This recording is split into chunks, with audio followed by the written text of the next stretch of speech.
Are you interested in designing cool model rockets for a company like Apogee Components? Well, one of the major tasks in designing a rocket is actually making the instructions.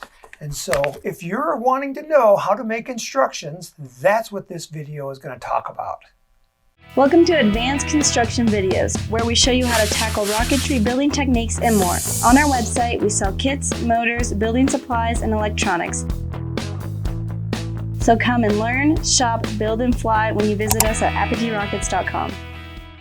Hi, I'm Tim Van Milligan. Today I'm going to talk about one of the most important parts of designing a rocket kit, and that is making the instruction sheet that the customers will use to put it together. This is one of our latest instruction sheets, the airmail rocket, and you can see what the airmail looks like back here on my poster. This is one of the latest ones we did, and every instruction seems to get a little bit better. It contains a lot of information. It has the part number of the rocket. It has the part numbers of all the parts inside the kit. It has the materials and the tools required. It has a little story about what the rocket is and why you might want to buy it or share it with your friends. It has a picture of the completed rocket. And then on the inside, it has all the steps necessary to create the rocket.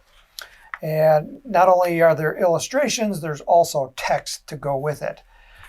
We do our instructions a bit different from pretty much every other manufacturer. I can kind of give you a little history of how instructions are made. These are instructions I downloaded off the internet from a really old Estes kit. And if you look at them, all the illustrations are hand drawn. That means an artist that is really good had to draw all these illustrations on the instructions. That's really good if you're talented. I'm not that talented as a drawing person. I can do stick figures, but I'm not. So another thing that people will do is they'll make photographic instructions, and they'll photograph the parts of the rocket as they're building, like this picture right here. The downside of that is when you're designing a rocket, you have to think about how the instructions are going to be produced and how the customer is going to interact with them. The problem with photographs is if you produce them like on a toner cartridge machine, either a photocopier or a laser printer, the quality degrades a lot. And, especially when the shades of gray in the image are really close together, it's really hard to tell things apart. There are some manufacturers that do this. I had one this is New Way. They're the ones that make all the square rockets. And you can see their instructions are all photographs. And the problem, like this one down here, is I can't tell really as a user, as a customer, what that's supposed to be. And that's why I like the line art drawings, like all the old Estes ones. This is what we patterned our instructions here at Apogee about, is these line art. Because the advantage of line art is even if your photocopy machine is running out of toner, and you know what this looks like, everything looks kind of gray, nothing is really deep, dark black, you can still understand the instructions because the lines stand out. There's high contrast between the white paper and the line, which might be gray because the toner cartridge is running out of toner. So you can still get good clarity with the customer on what the illustration is about. So that's an old Estes one. That's an old New Way one. Another good one that I like is the ones from Otto Rockets. He is also a really good artist, and all of his are hand drawn, and you can tell they're hand drawn because everything's a little bit different. Yeah, I wish I had that much talent like he has to hand draw them. The problem with hand drawing is it takes a long time. What I did a long time ago in some of my first instructions was that I would photograph myself building the rocket and take those photographs and then start tracing them in a program that you can draw in. So you can layer in the photograph and then draw right on top of it. Let me kind of show you how that's done. But before I do that, if you don't have the capability to hand draw things like I have, so your first option is to trace. And that's what I'll show you in just a second. But this is an Estes instruction, one of their current kits. And everything in here is generated on the computer without any hand drawing, except for a few instances. You know, whenever you might see something like a hand, something that's organic like a hand, that might have been drawn by an artist, or it could have been drawn on the computer by an artist, but they're doing it freehand with a mouse or with a stylus on a trackpad. So let me show you the way that I used to make instructions, and then I'll show you the current way that we do now, which is very similar to what Estes uses. But our software is a little bit different, but you know, it's just software. The technique is the same. So let me fire up my computer and I'll show you what this is about. So the program that I'm using is a drawing program. It's called Adobe Illustrator, but there's other drawing programs that can be used. The thing that you want is something that's a vector format. Now, an image like what you see here on the screen is not a vector format. It's called a raster, which means when you zoom in on it, it starts to pixelate pretty bad. And then you really can't tell what you're looking at because you're looking at a screen of just pixels. So what we want to do to create the line art is to trace this. And I'm going to do it in a bright red so that you can see it. So I just got my pen tool and I'm just going to trace like this cardboard alignment jig here that I would probably put into the instructions. So the process is, as you can see, just moving my cursor around and trying to outline this. So now this curve right here is going to get really hard. So this is where it helps to learn the program, because there's a key command that I can make a Bezier curve, or Bezier curve, I don't know how you say it. I can, you know, kind of do that and kind of try to match the curvature as best that I can. So you can see this is a long, tedious process to do this. It takes a long time because we're just doing, that was just one part of the illustration. So then if I needed to do another part, then I would have to start drawing somewhere else. You know, like, okay, I'm going to draw the fin here. And it's not, you know, it can take a long time. And then you have to come back and, you know, edit things. So there's the outline of the fin, but then I have this line right here, so I got to connect these. Oops, what happened? My fin that I just drew. I didn't have a color for the line. Maybe make it a different color line so you can see. So now that one's a green line, and it's actually underneath. So there's different layers that parts can go onto. Yeah, and then I want that layer on top. So now you have my green fin, and then I can try to find the outlines of all the edges. And this is why I like to, when I build a rocket, I like to not round off the corners, because if I have to trace it, it's really hard to find those edges if they're If they are, I keep forgetting my color here, if they are rounded. So there's, okay, so there's the two parts of that fin, and if I turn off the photograph, you can kind of see I am missing part. See those? I say I put these on the wrong layer, and see that's why you really have to know what you're doing. Okay, so now, see, now I got a fin with a cardboard cutout. Yeah, so that's hard. And if you had to draw something freehand, like a hand, that's probably the method you'd use. You probably photograph your hand and then trace it. Now what I do, I'm going to just discard this.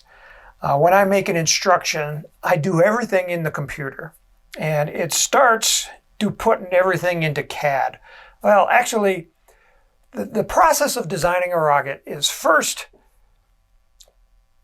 what concept do you want to make? You know, like on the atomizer, when we were designing this, we said to ourselves, let's make a rocket that has a ringtail like this one right here. And then at that point, it's like, okay, you can make a ringtail any size. So what it's going to come down to is the nose cone. What nose cones do you have available in stock? Because you remember, you got to produce this for customers. So you'll go into the back room and you look around in the nose cone shelf and you find a nose cone that's available and that you like, and you design your rocket around that. So when you do that, typically we'll do that in RockSim. So here, let me open up a rocket design that looks more traditional. We did one just recently called the Habu. So here's the Habu file, and you can see it's a pretty generic rocket. And we'll design the rocket in RockSim so that we can kind of get a preliminary test on how it's going to perform and kind of see what the fins will look like on the rocket design. When you get that done, the next step is to actually build the rocket. So like on the atomizer, we went out and we built it and we actually flew it. This was our flight model. Just to make sure, double check to make sure that it flies straight and everything's going to be okay for the customers. We don't want to release a product that's unstable. And then we start working on the graphics. So like this was one of the first concepts for the atomizer, a silver or gold and black design. I kind of liked it, but then we settled on this orange and black design. So from this, now we need to build the photo model, and this is the photo model. And we build the photo model as fast as we can because this is used to create what's called in the kit the face card, you know, the nice artwork that shows the rocket and that goes in the package. This thing we don't make in-house. It has to go out to an outside printer, and it takes a few weeks to create it and for the printer to do their job and to create the final printed piece. So we need to get the rocket photographed as quickly as possible. So we'll build it, photograph it, and then our artist will go ahead and start creating the artwork for what's called the face card. And while he's working on that, I will come back in and go into our CAD program and actually redesign the rocket to make sure that everything is working fine. Let me bring up our CAD program. So this is the drawing of the atomizer in CAD, and this is full 3D drawing, and everything is a solid object. But the nice thing about it is I can look at it and make sure that all the parts are going to fit together correctly. So I can look at it, I can turn on a cross section. So I cut the rocket in half, and if I look at it from the side, I can see inside the rocket and make sure that everything is going to fit where I want it. So here, this part right here is an engine block.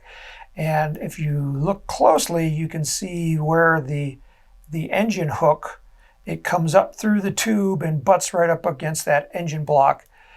We have 2 centering rings back here and another ring on the front.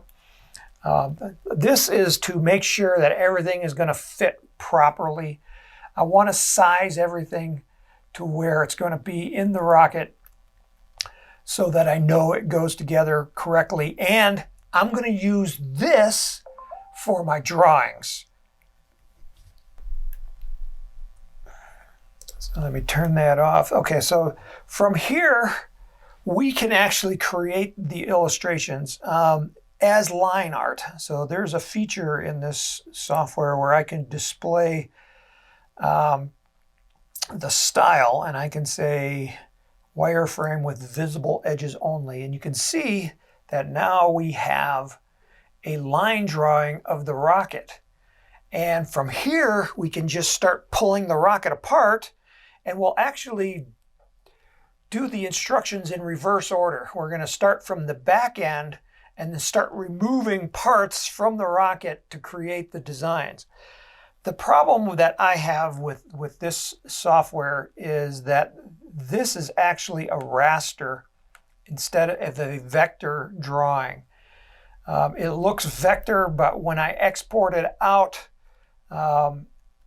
it's not exported out as a vector. I can only export it out as a raster, like a JPEG or a GIF, that I can't create a line drawing from that looks good when you view it on a computer or when it's printed out.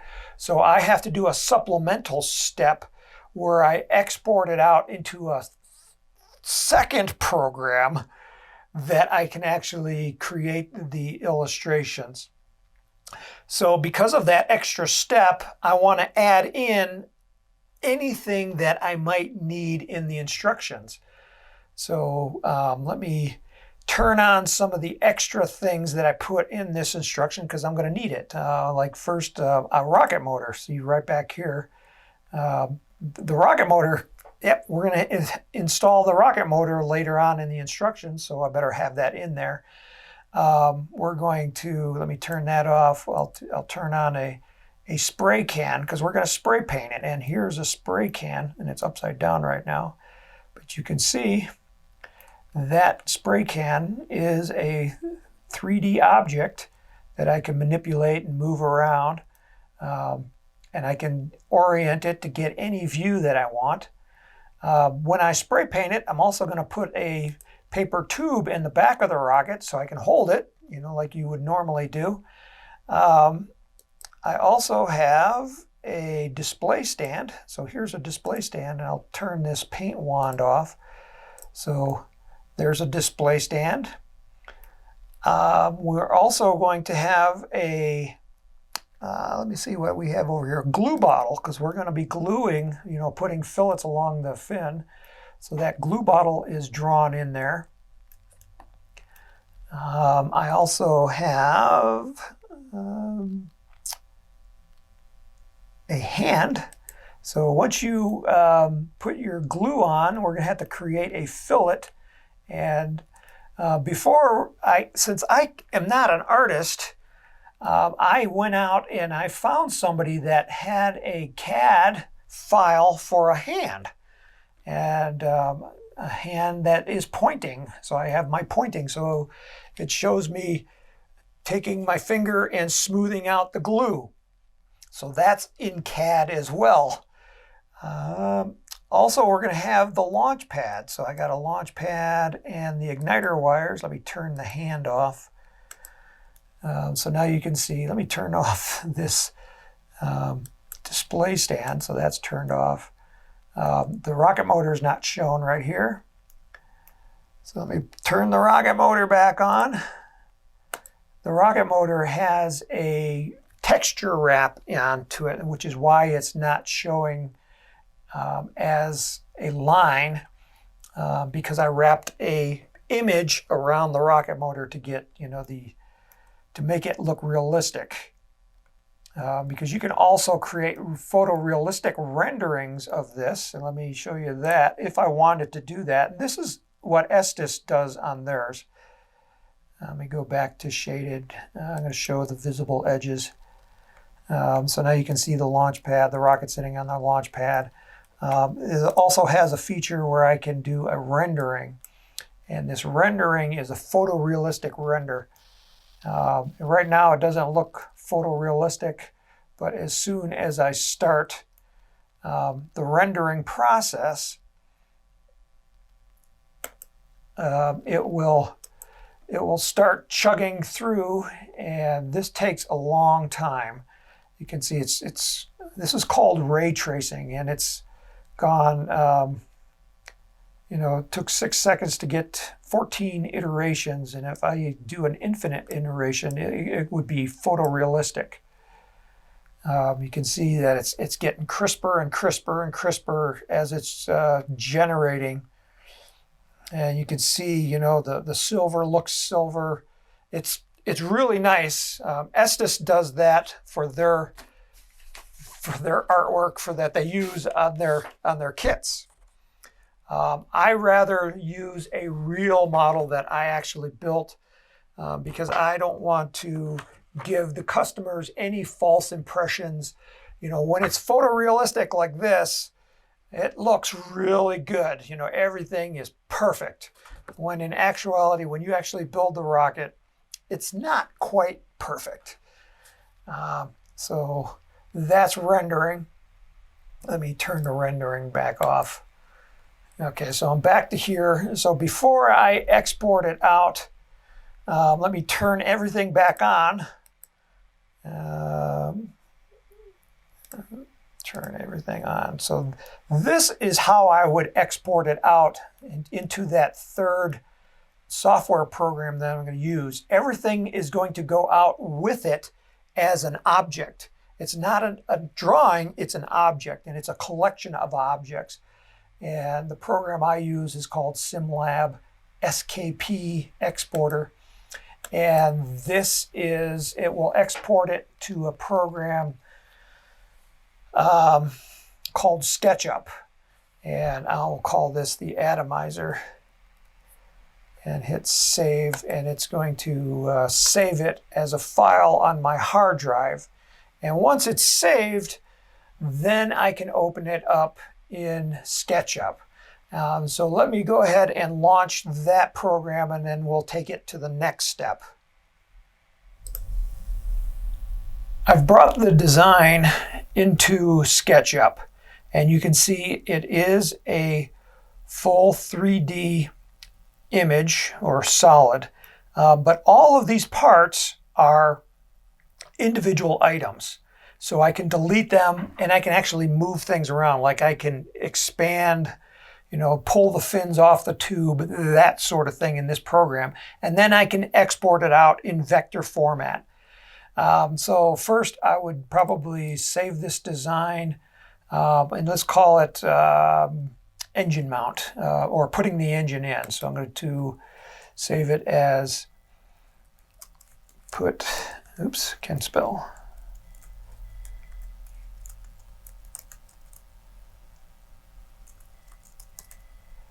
And hit save, and I want to put it on my desktop. Okay, with it saved, now I'm going to start deleting items. So when I start clicking on things, I can highlight them and then delete them. So I'll delete the glue bottle, I'll delete the hand, I'll delete the igniters, I'll delete the pad, I'll delete that wand, the display stand. So now I just have the rocket by itself, and then I can orient the rocket to the direction that I want. And then I would probably zoom in a little bit, just like this. Maybe I want to see that engine hook a little bit better, so I would probably rotate it around with this rotate tool. Okay, so now I can see the engine hook better, because that's an important part when you're doing an instruction. So from this, I would export out this drawing, and I'm going to export it out as a 2D graphic instead of a drawing, and I want to throw this on a flash drive for right now. Atomizer putting the engine into tube, and maybe I'll call it final.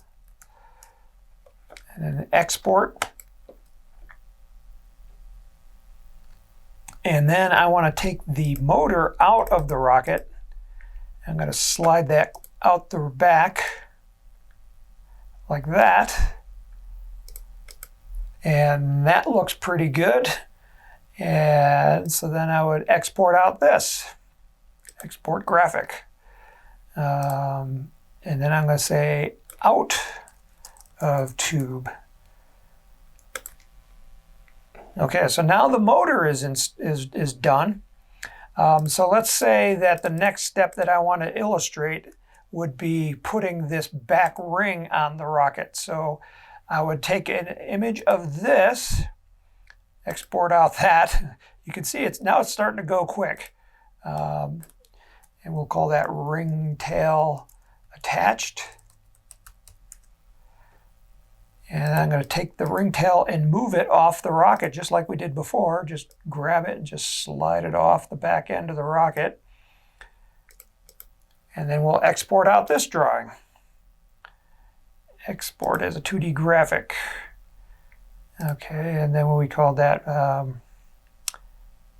ring tail attached. We'll call that not attached. And then export out that. So you can see I'm doing a series of steps, but I'm working from the completed rocket back to, we're going to get all the way back down to just the engine tube by itself. And probably the first step is putting that engine hook into the engine tube.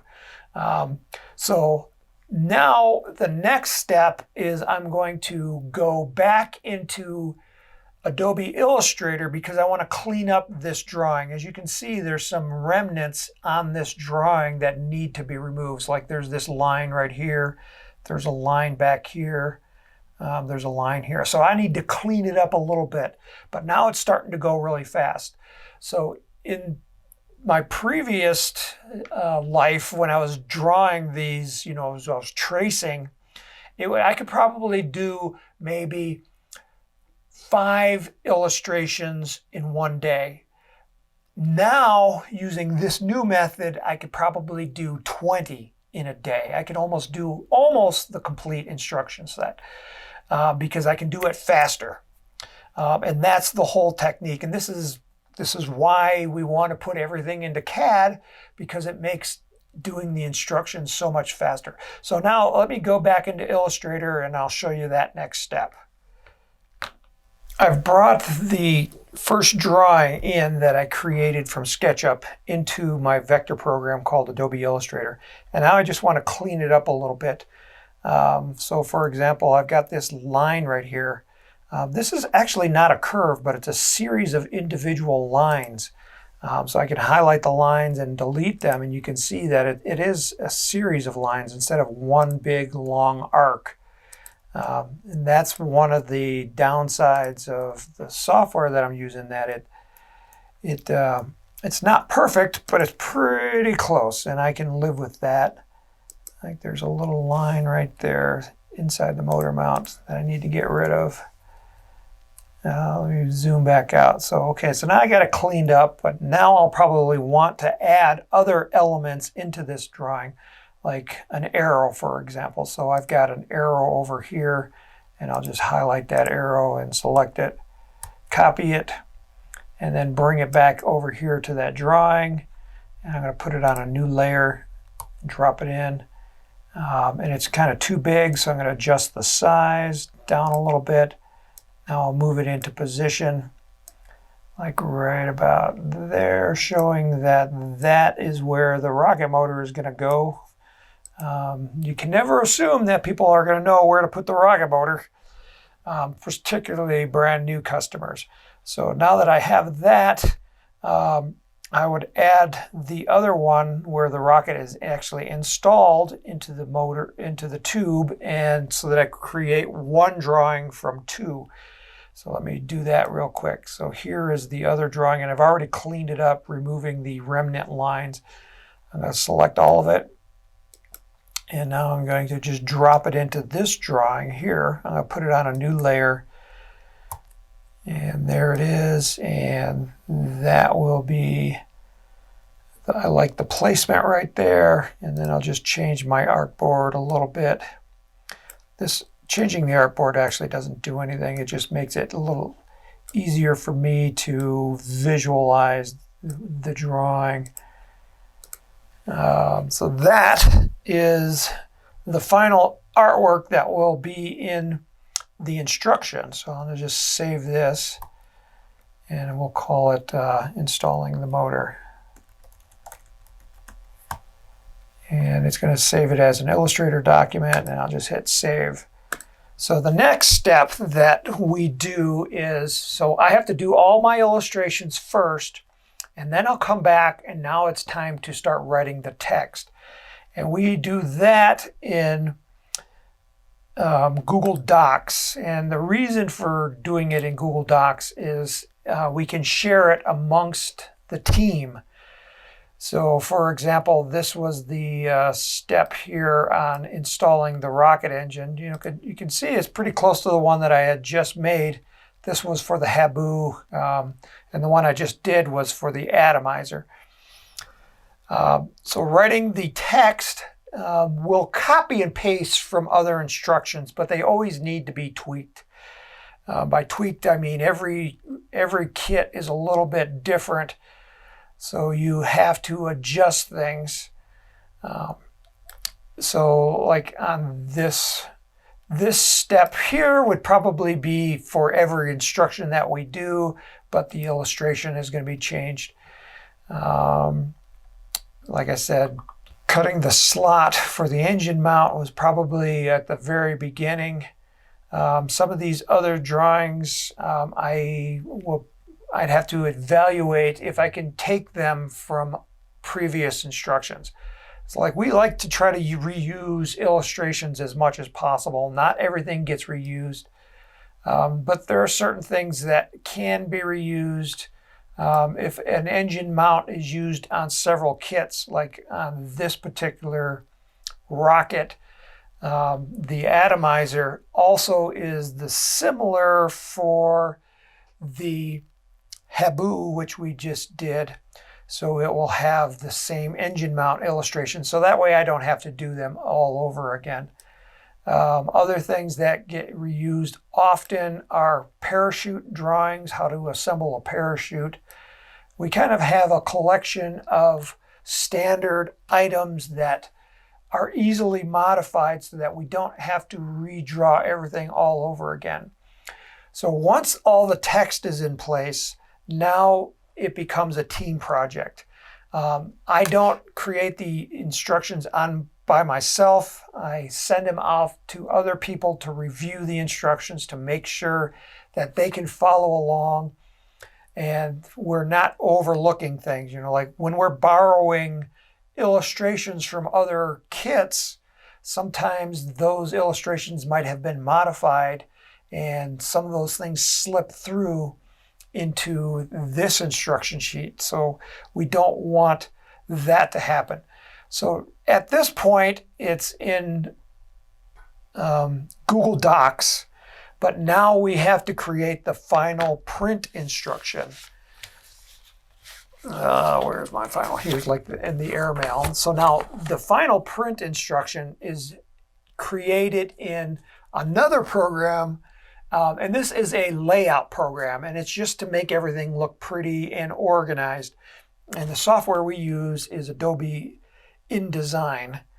And here is an instruction sheet from the Aspire kit that we have done before. This is a really old instruction. Everything that is in pink is missing. Like the font is incorrect or whatever. And you can see that it's a collection of parts that can be moved around so that everything is in the right order. Like here we added the text for the call out for how far up from the engine tube the launch lug will be positioned. That has to be done in this program, the final tweaking. And then once the final tweaking is done, then it's now a completed instruction. And what we'll do is we'll save it as a PDF file, and then we can put it on our website so people can download it. And I think I have one here available. So this is the airmail kit page, and I believe that this is the final instruction for the airmail. And the nice thing about this is all these illustrations are in vector. So if you want to zoom in on them, the further you zoom in, it doesn't lose, it doesn't pixelate, it doesn't get fuzzy. They're all, perfect every time. And you can kind of see that, so our instructions take a long time to create. The process to create one instruction is probably 3 weeks. So, that's why you can't produce a lot of kits in a year, because the instructions and the process of creating the instructions, the face card, takes a long time. The actual designing the kit goes relatively quick, probably anywhere from 5 or 6 hours to a day, maybe 2 days if it's more complex. And that's a simple kit like this. If you get a complex kit, what's the last complex? Like the Starlift Mega Lander, that was a hard kit to do. Or the, what's the name of that kit? We got so many kits now that I lose track of them all. To find our kits, you go to shopping, rocket list. We want to sort by brands. We want to go down to the Apogee kits, and I'm just looking through the names. Flying Machine, that's the one that I was thinking of. This is a really complex kit because it has a lot of detail on the outside. So if I download these instructions right here, all this was done the exact same way, done in CAD first. You can see as I'm scrolling through it, the instructions. But if I get down here to the end, you can see, like in this illustration right here, all the rivets that were put on this rocket. And all of those rivets were put on in the CAD program. And that took a long time. And so that is a complex design that normally I wouldn't do. When it gets this complex, it takes a lot longer. So what I wanted to do in this long video was to show the process of making an instruction sheet, because it's one step in the process of designing a rocket and releasing it to customers. And if you are interested in being one of our product designers, this is what we would require of that type of position. Being able to put things in CAD, being able to manipulate the parts, doing SketchUp, doing Adobe Illustrator. You don't have to do the InDesign part, the final part of assembling the instruction. That would be done by an artist. But getting everything ready to give to the artist is, what would be required. So if you are interested, reach out to us. We're always looking for new team members here at Apogee. We're a growing company. As I said, this process takes a long time. So if we want to do a lot of kits, we're going to need more developers. So that's the process. This is behind the scenes at Apogee Components, but I probably release this as an advanced construction video because it does show process. So my name is Tim Van Milligan. May the winds be light, may the skies be blue, and may all your rockets fly straight and true.